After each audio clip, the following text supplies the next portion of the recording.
déviantes et les sites anti-charlatans, les sites scientifiques de tous les pays, de tout pays, mettent unanimement en garde contre ces soi-disant thérapies non fondées sur des preuves. Tous les pays du monde. Elles sont non seulement inefficaces mais aussi dangereuses pour le patient qui, s'y fiant, peut être amené à abandonner les traitements conventionnels et mettre ainsi sa vie en danger. La liste des thérapies alternatives du dossier Omnium des libertés ressemble à s'y méprendre à celle publiée sur un blog de prévention Institut supérieur de charlatanologie. Mais, il faut que je vous dise un truc. Ce dont je voulais vous parler depuis tout à l'heure, c'est qu'un exemple typique de document publié par l'Omnium des libertés signé Jacques Dubreuil. Une liste noire des sectes, quand la tolérance zéro rejoint le Troisième Reich. C'est-à-dire qu'il faudrait être tolérant avec des escrocs, des charlatans, des empoisonneurs, des violeurs, des pédophiles. Ne vous inquiétez pas, si je fais ces affirmations-là maintenant, vous vous rendez bien compte, me connaissant, que je peux les démontrer plus tard. Le Premier ministre Fillon, à l'époque, a interdit la projection du film de Jean-Jacques Crèvecoeur sur la vie du docteur Hammer, seul contre tous. Jean-Jacques Crèvecoeur fait intégralement partie de cette secte. L'association Action Santé Liberté, que nous connaissons bien, c'est-à-dire Antoinette Constat, représentante légale de l'association Action Santé Liberté, la Cour du Puy à Bray, était, d'après la lettre de juillet 2004 d'Omnium des libertés, leur trésorière, et qui organisait les conférences de Jean-Jacques Crèvecoeur. Donc Thierry Bécourt, Christian Cotten, Jean-Jacques Crèvecoeur, Joël Labruyère, Dubreuil, toute la clique des sectaires depuis les années 90, grosso modo. Et honnêtement, si je vous martèle avec les années 90, ce n'est pas pour rien, ce n'est pas si rose. On va y venir en fin de vidéo, vous verrez pourquoi tout va éclater. Surtout eux d'ailleurs.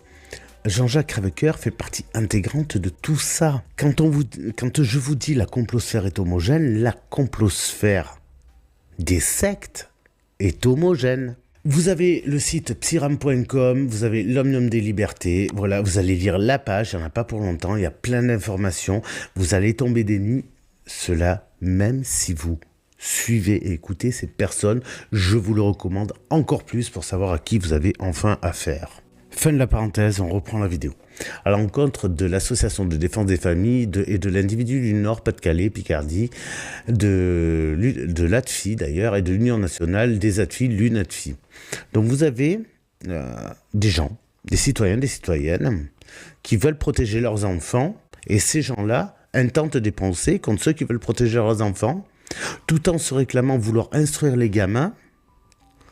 Retenez bien cette notion perverse. Elle interviendra en fin de vidéo également. En 2007, Thierry Bécourt, Christian Cotten et Smaïn Bedrouni, tous trois candidats du petit parti politique La France à la Nation de Jean-Marc Governatori aux élections législatives de 2007. J'ai beaucoup parlé de Jean-Marc Governatori, notamment dans la vidéo où je traite du sujet de Francis Lalanne, Olive et Governatori, justement. Voilà, la soupe aux sous. Parce que ça gagne bien, hein, le sectarisme. Oui, Lalanne et Olive sont aussi dans ces mouvements-là, effectivement. Poursuivre en citation directe l'ancien juge député UMP Georges Fenech, qui était président de la Mivilude. Voilà. Thierry Bécourt, candidat de la France en action dans le Nord, a vu dès 1995 son nom associé aux sectes par une commission d'enquête parlementaire, et je vous expliquerai pourquoi Christian Cotten, en 1995, s'est retrouvé dans tout ça. Il y a beaucoup de choses à comprendre sur l'ordre du temple solaire et les liens très étroits de Christian Cotten avec cette secte qui pensait pouvoir voyager vers Sirius.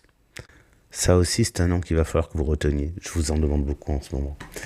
L'Institut de psychanalyse dont il était responsable, on parle bien de Thierry Bécourt, avait été répertorié par les députés du mouvement sectaire de moins de 50 athlètes le 24 octobre 2020. Thierry Bécourt participe dans le 12e arrondissement de Paris aux états généraux de sur l'inquisition d'État, blablabla.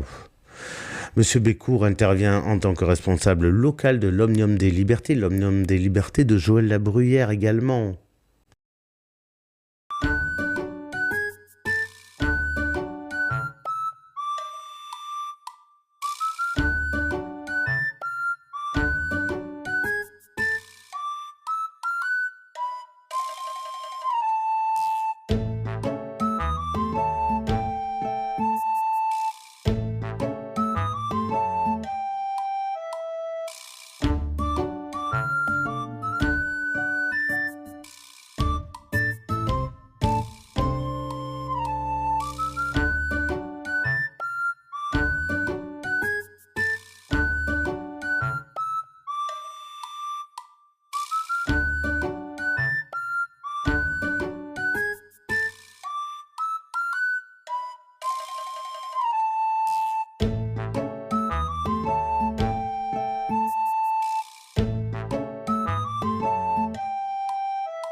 de fusionner les principes fondamentaux de l'ésotérisme.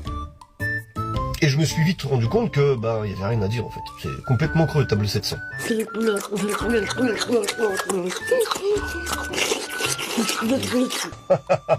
Mais Nicolas, moi aussi j'adore rire. Je ne crois pas que tu vas apprécier cependant mon humour.